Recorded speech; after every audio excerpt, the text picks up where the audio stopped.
because in our culture, in America, that's the question.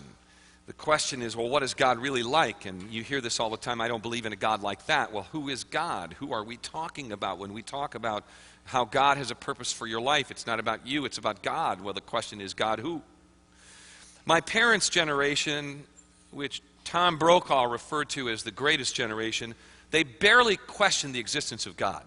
I mean, if you're in your late 70s, in your 70s and on into your 80s perhaps, you grew up in a time when people did not question the existence of God. It was not like the country was without sin, but most people went to church.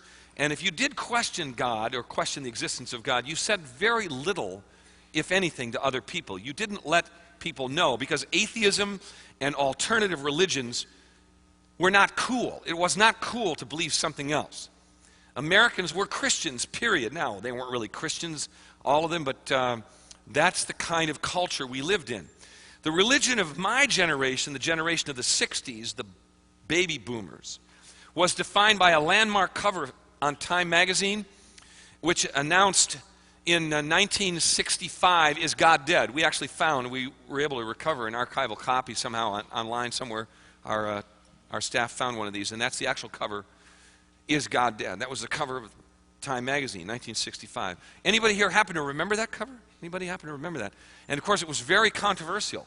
No one would consider putting on the cover of a national magazine that question, "Is God dead?" But in the 60s, we questioned everything. My parents' generation, one of the values of their generation was respect. You respect your parents, you respect people in authority, you respect the government. My generation grew up respecting nobody. You drove a Volkswagen van, you didn't like the paint job from Volkswagen, so you sprayed all kinds of different colors on the van, and then on the back you put a bumper sticker that said, "Question authority." So that's my generation.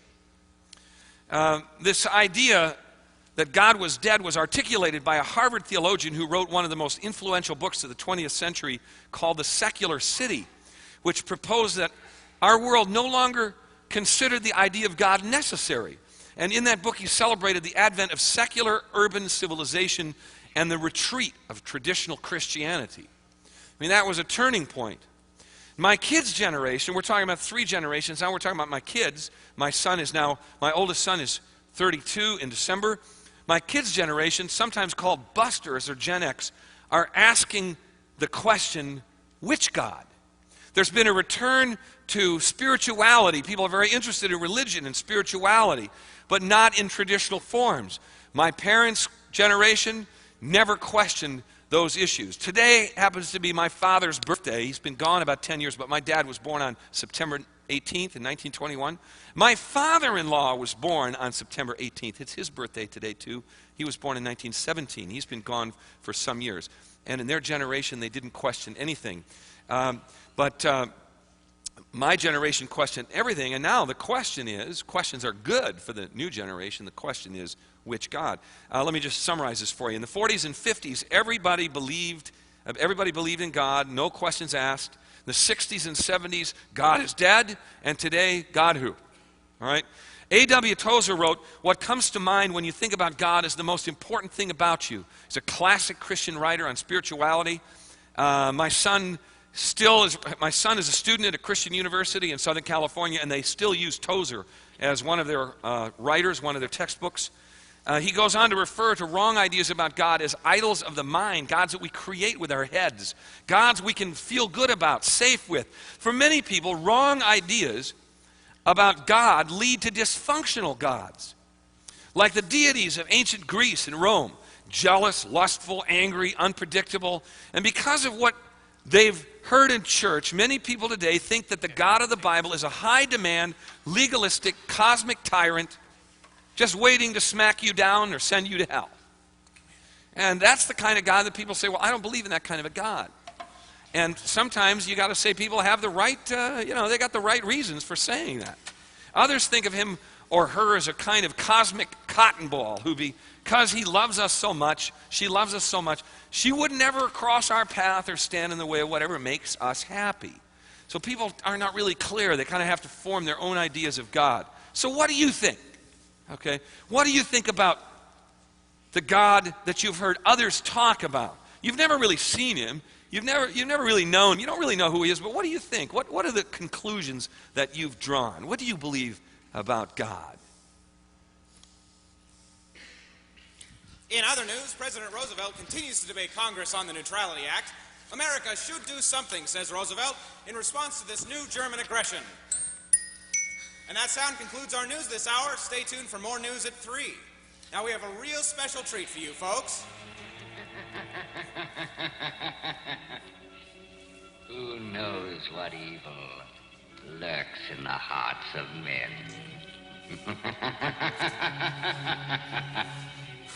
The Shadow knows.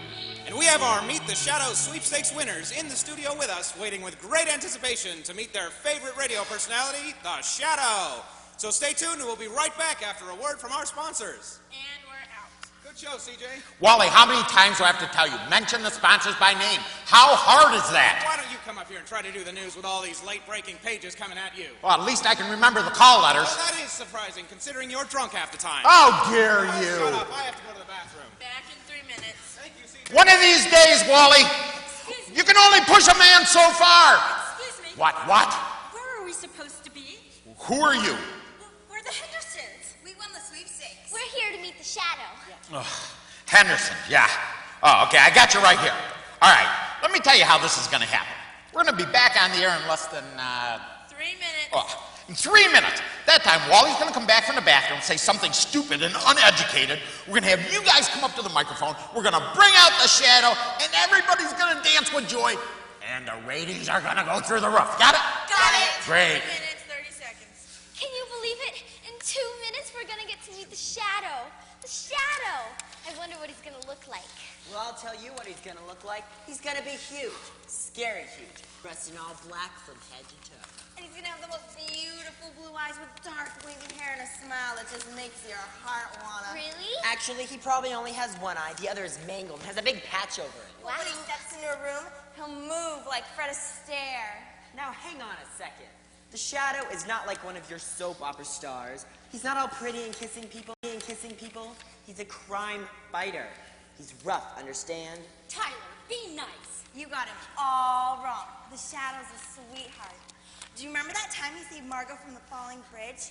And he gazed into her eyes. They're about to kiss. And he's not so tough. He's just looking for the right girl. Yeah, and I guess that girl's supposed to be you, huh? Tyler, you're a jerk. Maybe.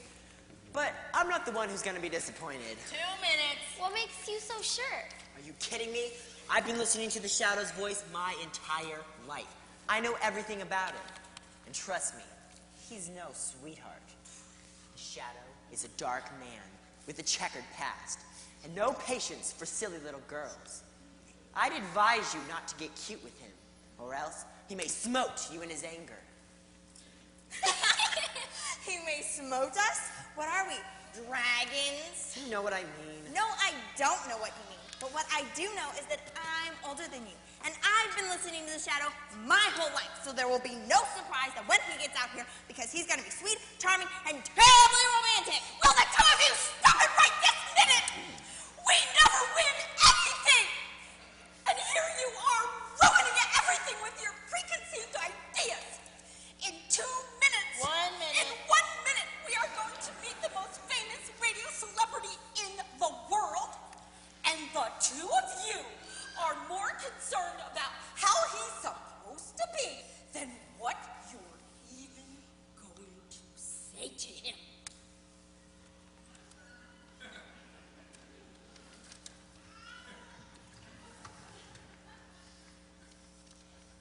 If anything, he's going to be a wonderful role model and handy around the house. But No, he's not. no, He's you know gonna what? be He's dark. going to be the one the guy. All right, folks.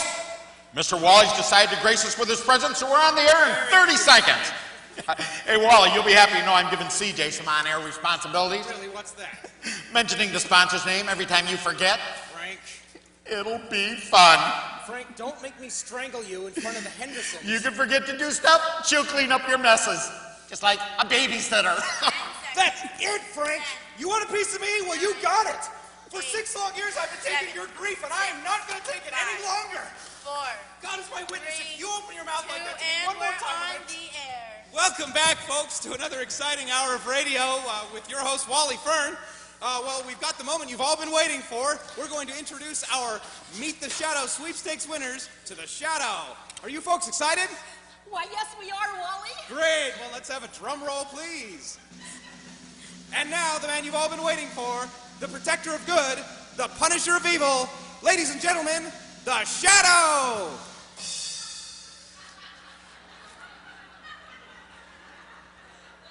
And they're speechless. How you folks doing? I'm glad you could come down to the radio station and meet us today. Congratulations on winning the prize. It's great to see you. You got a beautiful family here. It's just wonderful you could all make it down here. So you guys are big fans of the show, huh? Who is this guy? Tyler. No, it's okay, ma'am. I'm the Shadow's son, or I'm his voice at least. But you're so not scary. And your eyes are brown. Children, you're being very impolite. Even if he is a little younger than what we thought he would be. Wally, get us started. And that concludes our Meet the Shadow segment of the show. Stay tuned for more up next. Good wrench, Tyler. Tyler! It's a scam. We were supposed to meet the Shadow, not some guy in suspenders. How could Margot ever fall for you? You're not charming, and you move like Charlie Chaplin. Sorry. Jeez. Hey, I don't know what to say. No, it's not your fault, Frank. They don't know. Clearly, they don't know. Oh, don't worry about it. At least the Shadow knows. It is you. Say something else. All right. The Shadow, a master of men's minds, has spent his life righting wrongs, punishing the evil, and protecting the innocent. You're not like I thought. But I know your voice. Will you autograph this? Of course I will. You know what? Give your family my best, will you? And I hope that if they can find it in their hearts, I'd love them to keep tuning in every week and listening to my voice. Wait a minute. Who's this? That's me, of course. Your name's not the Shadow? No, ma'am, it's not. Go. What kind of a superhero name is this? Orson Welles?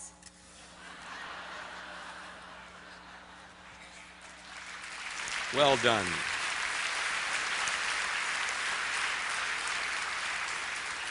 There was one line that really captured me in that sketch, and that line was, I forgot my line. No, that line was, "You're not what I thought you were. You're not who I thought you were." And that's the question for us today. God, who? Who is God? What are we talking about?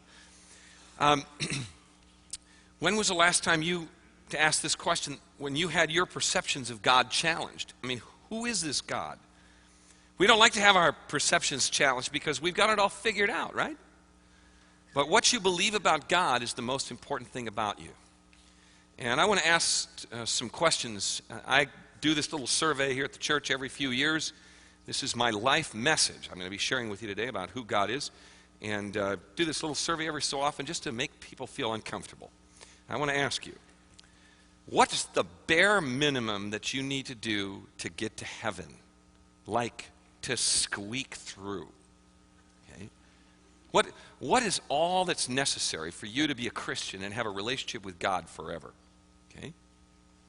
Here's some questions. Can a person be a Christian? I mean, you receive Jesus into your life and you're a Christian. Can you still smoke? I'm asking the question, okay? I want to know, can you still smoke? Those are the smokers. Okay?